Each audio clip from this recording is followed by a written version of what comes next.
One, two, three, action. បាទជំរាបសួរបង ចាជំរាបសួរ បាទបងឈ្មោះអីដែរបង ខ្ញុំឈ្មោះថៃរ៉ៃបូរី អូខេដោយសារបងជាអតិថិជនប្រើទឹកដោះគោ Kensi Nano Plus ដោយផ្ទាល់អញ្ចឹងបងប្អូនក៏សុំសួរអាការៈមុនពេលដែលបងប្រើប្រាស់ទឹកដោះគោពីមុនបងជួបនឹងបញ្ហាអ្វីខ្លះដែរបង ពីដំបូងឡើយខ្ញុំគ្រាន់តែមានអារម្មណ៍ថាយើងឈរច្រើនដើរច្រើនអញ្ចឹងទៅវាក្តៅបាត់ជើងហើយរមួលក្រពើពេលយប់អញ្ចឹងណាតែរមួលក្រពើពេលយប់ខ្ញុំមិនរមួលតែមួយទេខ្ញុំមួលទាំងពីរជើងសងខាងហើយពេលដែលខ្ញុំរឹតថ្នាំរឹតអីអញ្ចឹងទៅវាគ្រាន់តែធូរអញ្ចឹងណាប៉ុន្តែវានៅតែមានអាការៈអញ្ចឹងធម្មតាទៀត បាទបង ហើយក៏ខ្ញុំនៅដើមឆ្នាំ2018ហ្នឹងខ្ញុំមានជំនឿអាលៀកថ្លើម បាទ ដល់ពេលអាលៀកថ្លើមទៅខ្ញុំទៅដេកពេទ្យការ៉ាម៉ែតហើយដល់ពេលពេទ្យគេឲ្យចេញមកផ្ទះទៅថ្លើមខ្ញុំវារៀងធូរប៉ុន្តែជើងខ្ញុំវាចាប់ផ្ដើមឈឺខ្លាំងទៅវិញ បាទ ចាវាឈឺខ្លាំងហើយសាច់ដុំ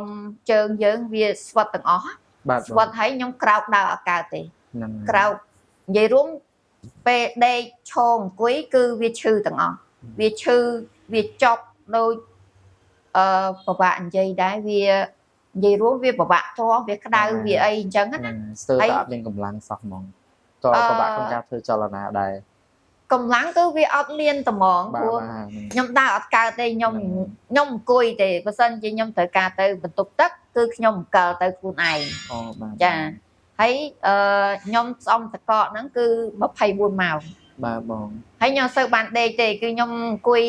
ត្រាំជើងស្អំតកកស្អំអីអញ្ចឹងឯង បាទបង ប្រហែលជាកន្លះខែក្រោយបានខ្ញុំថាខ្ញុំទ្រាំអត់បានទេទៅក៏គ្រួសារហ្នឹងប្អូនអីហ្នឹងគេយកខ្ញុំទៅពេទ្យឯកជន បាទបង ពេទ្យឯកជនហ្នឹងគេជំនាញខាងសរសៃខាងសន្លាក់អីចឹងណា បាទ ប៉ុន្តែវាពិបាកដែរយើងត្រូវចំណាយច្រើនហើយយើងលេខថ្នាំច្រើន បាទបង ច្រើនមុខហើយដល់ពេលខ្ញុំប្រើថ្នាំប្រហែលជាបាន 2-3 ខែបានខ្ញុំមានអាការៈថាដូចជាវារៀងអន់ក្តៅអន់ចុកចាប់អីអញ្ចឹងណា បាទ ហើយក៏ខ្ញុំបន្តប្រើថ្នាំពេទ្យនឹងរហូតហើយប្រហែលជាបាន 2-3 ឆ្នាំប៉ុន្តែវាអត់ធូរចង់ថាយើងប្រើថ្នាំវាច្រើនបើសិនជាយើងប្រាប់ពេទ្យថាយើងអត់មានកម្លាំងពេទ្យគេឲ្យថ្នាំកម្លាំងបន្ថែមយើងដេកអត់បានគេឲ្យថ្នាំមួយដេកយើងអត់ស្រួលក្នុងពោះឈឺកាពះឈឺអីដោយសារយើងលេបថ្នាំច្រើនពេទ្យគេឲ្យថ្នាំកាពះទៀត បាទ ដល់ពេលអញ្ចឹងយើងមួយថ្ងៃយើងលេបថ្នាំច្រើនមុខ បាទបង ដល់ពេលច្រើនមុខអញ្ចឹងទៅរាងកាយយើងវាខ្សោយទៅតាមហ្នឹងគ្រាន់ថាអាការៈជើងវារៀងគ្រាន់បើជាងមុនបន្តិចប៉ុន្តែសុខភាពយើងវាខ្សោយទៅវិញ បាទបង ចាខ្ញុំហូបអីអត់កើតទេខ្ញុំអាឡែស៊ីគ្រឿងសមុទ្រត្រពាំងត្រាវដំឡូងសឹងថាដំឡូងក៏ខ្ញុំហូបអត់បានដែរ បាទបង ហើយនឹងទាកងានអីគឺខ្ញុំហូបបានទេខ្ញុំហូបគឺលមាស់កទួលក្រហមពេញខ្លួនអញ្ចឹងណាក្តៅខ្លួនក្តៅអីអញ្ចឹងទៅចាដល់ពេលថ្ងៃមួយខ្ញុំអូ Facebook ទៅខ្ញុំឃើញផលិតផលគេលក់គ្រឿងដូចថាព្យាបាលជំងឺសន្លាក់ឬក៏សរសៃរ៉ាំរ៉ៃអញ្ចឹងណា បាទបង ចាប៉ុន្តែខ្ញុំអត់ទាន់សម្រេចចិត្តថាខ្ញុំទទួលប្រើភ្លាមទេព្រោះខ្ញុំអត់ទាន់ជឿជាក់អញ្ចឹងណា ហ្នឹងហើយបង ចាដល់ពេលខ្ញុំសម្រេចចិត្តថាសាក់មើលម្ដងមកព្រោះយើងប្រើថ្នាំបារាំងមកវាច្រើនដែរ បាទបង ហើយណាមួយយើងប្រើទៅវាបានតែមកធូរអញ្ចឹងណាវាអត់អាចល្អប្រសើរទៅមុខទៀតអញ្ចឹងណា បាទ តែក៏ខ្ញុំសម្រេចថាប្រើផលិតផលទឹកដោះគោនឹងសាកម្ដងមើលប្រហែលជាអាចថាធូរស្បើយជាងប្រើថ្នាំបារាំងអញ្ចឹងណាចា ចុះពេលដែលបងសាកកំងប្រើលើកដំបូងបងកំងប្រហែលកំប៉ុងដែរដើម្បីយកទៅសាកលបងប្រើបង ខ្ញុំកំងដំបូងហ្នឹងដូចជា2កំប៉ុងទេ អូបាទហើយចំពោះ2កំប៉ុងហ្នឹងបងត្រូវប្រសាមួយថ្ងៃប្រហែលដងហើយបងចំណាយពេលរយៈពេលមួយថ្ងៃដែរដើម្បីទទួលបានប្រសិទ្ធភាពពីទឹកដោះគោ តាមពិតរបៀបប្រើរបស់ទឹកដោះគោហ្នឹងគឺគេណែនាំឲ្យប្រើ2ដងយ៉ាងតិចក៏2ដងក្នុងមួយថ្ងៃអញ្ចឹងណា បាទ2ដង ប៉ុន្តែ ដោយសារខ្ញុំនៅជាមួយបងគាត់អត់សូវមានជីវភាពធូរធារ បាទ ដល់ពេលអញ្ចឹងខ្ញុំប្រើតែម្ដងពេលយប់មុនខ្ញុំចូលដេកទេ ហ្នឹងហើយបង ចា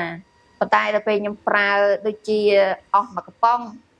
ខ្ញុំគ្រាន់មានអារម្មណ៍ថាប្លែកដូចយើងមានកម្លាំង ហ្នឹងហើយបង ចាហើយក៏បន្តប្រើកំប៉ុងទី2ទៅដល់ពេលប្រើកំប៉ុងទី2អស់បានខ្ញុំចាប់ដើមកំងបន្តទៀត បាទបង ហើយក៏ប្រើដល់សងៃចឹងទៅ អញ្ចឹងចំពោះ